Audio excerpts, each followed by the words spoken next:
2교시의 감성배색 그 공개 문제를 좀 살펴보면요. 문제 1번 같은 경우에 항상 이런 어떤 배색을 어떤 식으로 하라라고 하는 방법이 항상 제한이 되고 있어요. 그래서 이 제한된 배색 방법대로 배색을 하지 않을 경우 감점이 될 수가 있습니다. 그래서 감성배색 점수를 잘 받기 위해서는 문제 1번 같은 경우에 이제 어떤 식으로 배색을 하시오라고 제시가 되어 있으면 꼭 그 배색 방법에 준해서 여러분이 배색을 해야 됩니다.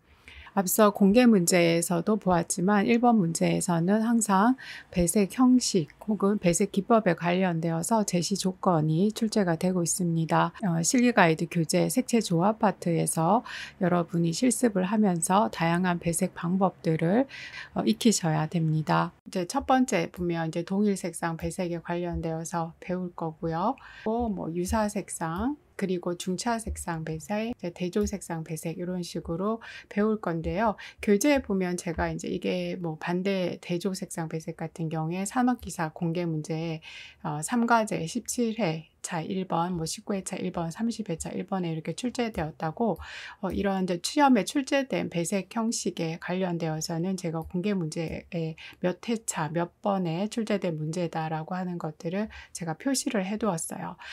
이제 여러분이 이 반대 색상 배색을 이제 공부하실 때는 산업기사 공개 문제에서 17회차 1번, 뭐 19회차, 30회차를 이제 열으셔서 이렇게 참고를 하시면 좋겠습니다.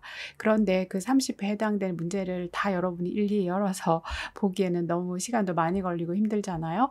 그래서 제가 좀 효율적으로 문제를 좀 정리를 했습니다.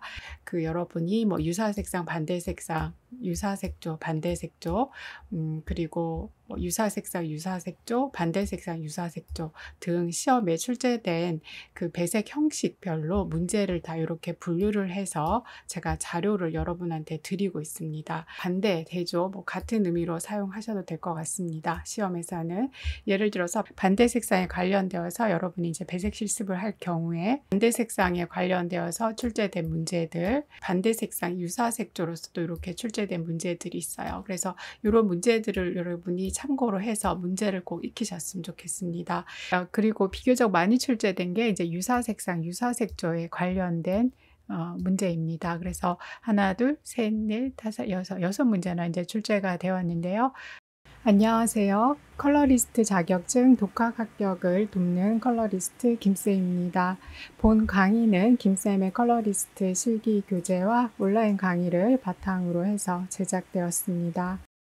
1번 문제로 출제가 되었죠. 그래서 유사색상, 유사색조는 어떤 식으로 색을 조합을 해야지만 정답이 되는지, 그리고 반대색상, 이제 유사색조 부분도 이렇게 두 문제 또 출제가 되었습니다. 유사색상, 유사색조 관계, 그리고 반대색상, 유사색조 관계가 시험에 이제 자주 출제가 되었는데요. 색상 관계가 이제 유사해야 되고요. 색조 관계도 유사해야 됩니다. 그래서 여러분이 유사색상, 유사색조를 배색 형식 배우실 때 따로따로 다 배우실 건데요. 그걸 이렇게 조합을 해서 이렇게 배색하는 실습을 하시면 되겠습니다.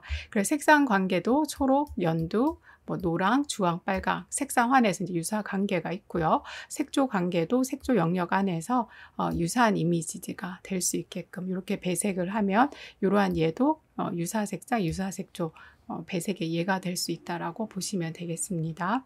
그리고 반대색상 유사색조 같은 경우에는 색상 환에서의 색상 관계가 이제 반대적인 위치에 있고요. 그래서 저 같은 경우에 이제 보라, 초록, 그리고 자주, 남색, 주황. 그래서 이 색과 이 색에 인접해 있는 색끼리의 색상 관계가 반대가 돼야 됩니다. 그래서 이 색하고 이 색이 반대가 돼야 되는 게 아니라 인접하고 있는 색끼리의 색상 관계가 반대가 되어야 되고요. 인접하고 있는 색의 색조 관계가 또 유사가 되어야 된다고 보면 되겠습니다. 그래서 라이트 펠, 밝은 색조하고 연한 색조 두 개를 이용을 해서 이렇게 이제 유사색조, 유사색조, 유사색조, 유사색조가 되게끔 배색을 했습니다. 그래서 여러분이 그 기출문제 유사색상, 유사색조, 반대색상, 유사색조 배색하실 때 이 관계를 예를 참고하셔서 또 실습을 하시면 되고요. 유사색상, 반대색조 같은 경우에 주황의 이제 긍정적인 이미지에 대해서 유사색상, 반대색조로 배색하고 배색 의도를 작성하셔라고 했는데요. 유사색상, 반대색조 쪽으로 출제된 문제 같은 경우에 필기가이드 교재에 보면은 예시 답안으로 제가 이렇게 제시를 해드렸어요. 그래서 기출문제 이제 5회에 해당이 되는데요. 주황의 밝고 긍정적인 이미지를 이제 표현하기 위해서 선명한 주황, 흰 빨강, 밝은 주황, 흰 노랑, 주황 이렇게 선정해서 유사색상 반대색조 배색을 했습니다. 첫 번째 색과 두 번째 색은 주황, 빨강, 그리고 두 번째하고 세 번째도 빨강, 주황이죠.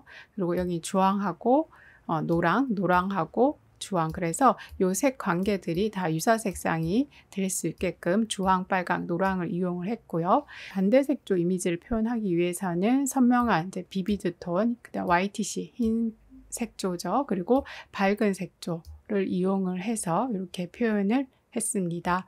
그래서 유사색상 반대색조는 이제 한 문제에 출제되었으니까요. 이 내용 그대로 여러분 암기하셔도 좋겠습니다. 감성배색 실기 문제 같은 경우에는 공개가 되었기 때문에 그 공개된 문제를 충분히 숙지하시고 여러분이 시험장에 가셔야만 됩니다. 실기 교재를 이용을 해서 배색 실습 공부하실 때 공개된 문제들 충분히 숙지하시고요. 여러분 시험에 대비하시기를 바랍니다. 감사합니다.